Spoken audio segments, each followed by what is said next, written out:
Amen. Siku ya leo ni siku njema ambayo nataka tuende kuliangalia neno la Bwana, tuweze kusoma na kuelewa kile ambacho Mungu anataka kusema nasi. Wacha tuamini, tuombe. Baba, katika jina la Yesu tunasema ni asante kwa wema wako, kwa fadhili zako. Asante Bwana kwa siku ya leo umetuwezesha. Tunapolisikia neno lako, ninaomba Roho Mtakatifu akachukue ushukani, akatuelekeza, akatutangulia katika kila jambo. Bwana, nami niwe chombo katika jina la Yesu. Nimeomba na hata kuamini. Amen.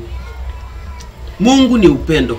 Na kwa sababu Mungu ni upendo, tunafaa tuelewe kwamba jinsi vile Mungu aliupenda ulimwengu hata akajitoa kufa kwa ajili yetu sisi ambao tulikuwa watu wabaya, sisi ambao hatukufaa, sisi ambao hatukustahili. Lakini Bwana aliona ni vyema afe kwa ajili yetu. Hata wakati ule sisi bado tulikuwa kwenye dhambi, yeye alijitoa kwa ajili yetu.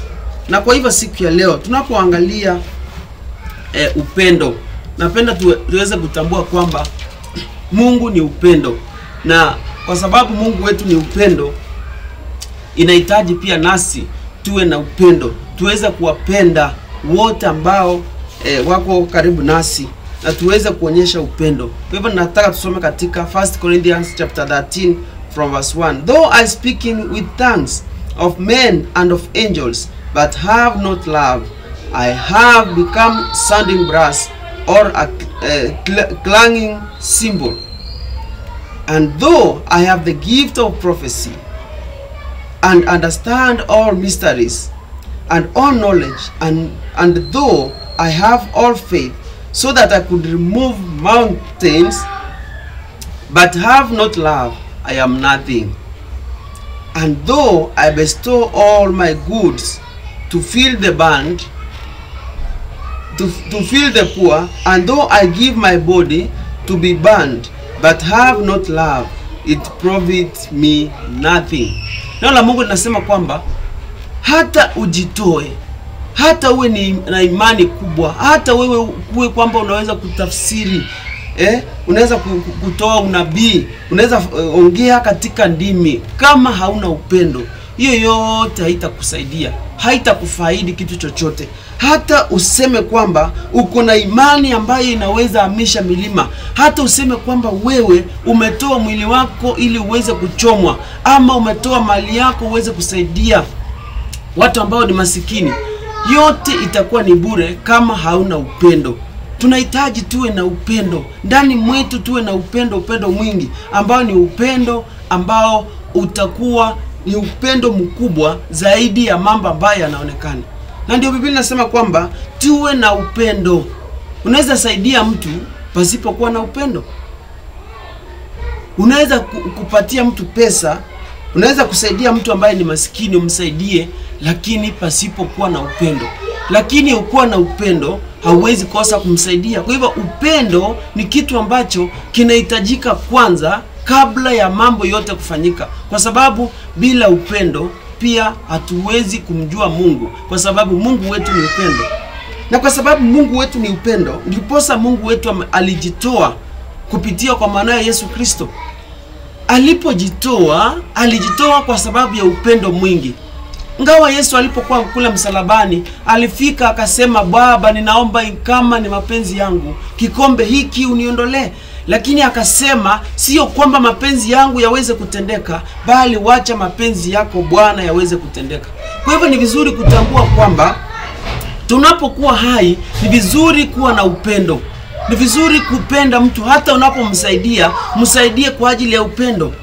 Msaidie kwa sababu kuna upendo ndani mwako. Lakini kama hakuna upendo, utamsaidia, baada ya kumsaidia uanze kumdai, baada ya kumsaidia uache kumsaidia kwa sababu pengine amekukosea. Lakini Mungu wetu anatusaidia hata kama sisi ni wabaya. Na ndio Biblia inasema kwamba anaangaza mwanga kwa watu wote. Mvua inaponyesha inanyeshia watu wote, wazuri na wabaya. Na ni vizuri kuelewa kwamba upendo wa Mungu ni upendo ambao hauna kipimo. Tunapoendelea katika 1 Corinthians chapter 13, ukiendelea verse 4, love suffers long, love is kind, love does not envy, love does not parade itself, it is puffed up, does not behave rudely, does not seek its own, it's not provoked. Yani tunaelewa kwamba upendo uvumilia, upendo haujionyeshi, upendo haujitafutii sifa. Upendo wenyewe tu ukitoka ndani. Nakwambia ukiwa na upendo, hata ukue wapi, upendo wa Mungu utaonekana ndani mwako. Hata ufanye kitu kidogo aje, upendo wa Mungu utaonekana ndani ya kile kitu ambacho umekifanya.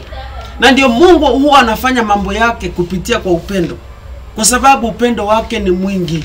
Imani, faith, hope and love.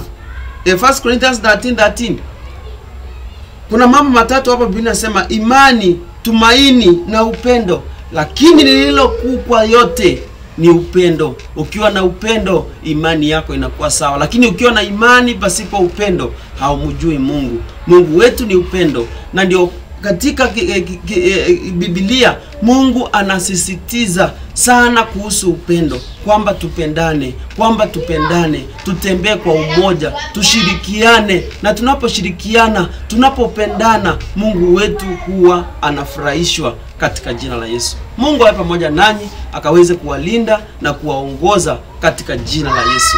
Tuwe na upendo, tupendane. Penda mtu jinsi alivyo, hata kama ako na alama, hata kama haongei vizuri, hata kama ni mrefu, hata kama ni mfupi, hata kama ako vile ako. Ukimpenda utatamani sana kukaa karibu na yeye. Lakini mgawanyiko unakuja kwa sababu ya kukosa upendo. Unapenda watu ambao wako na miguu yote, ukiona aliye na mguu mmoja haumpendi. Unapenda watu walio na mikono yote, ukipata mmoja ambaye hana mkono mmoja haumpendi. Unapenda watu walio na macho mbili, ukipata aliye na jicho moja haumpendi. Hiyo sio upendo. Upendo wa kweli ni kupenda yule ambaye yuko naye. Na Biblia inauliza kwamba utasemaje unampenda usiyemuona na upendi yule aliye karibu na wewe? Ukichukia ndugu yako, wewe hauna upendo, kwa sababu upendo wa Mungu unaonyesha kwa kila mmoja. Kwa hivyo tunahitaji tuwe na upendo, na tunapokuwa na upendo, Mungu atafurahishwa na atapendezwa nasi katika jina la Yesu. Mungu akawabariki na awainue. Baba, tunasema ni asante. Tunaomba Bwana utupe upendo, tutembee katika upendo wako, tuyafanye mambo yote katika upendo katika jina la Yesu. Asante Bwana, maana umetenda. Ni kwa Yesu tumeomba na hata kuamini. Amen. Mungu awabariki sana na muinuliwe katika jina la Yesu. Muwe na upendo katika jina la Yesu. Amen.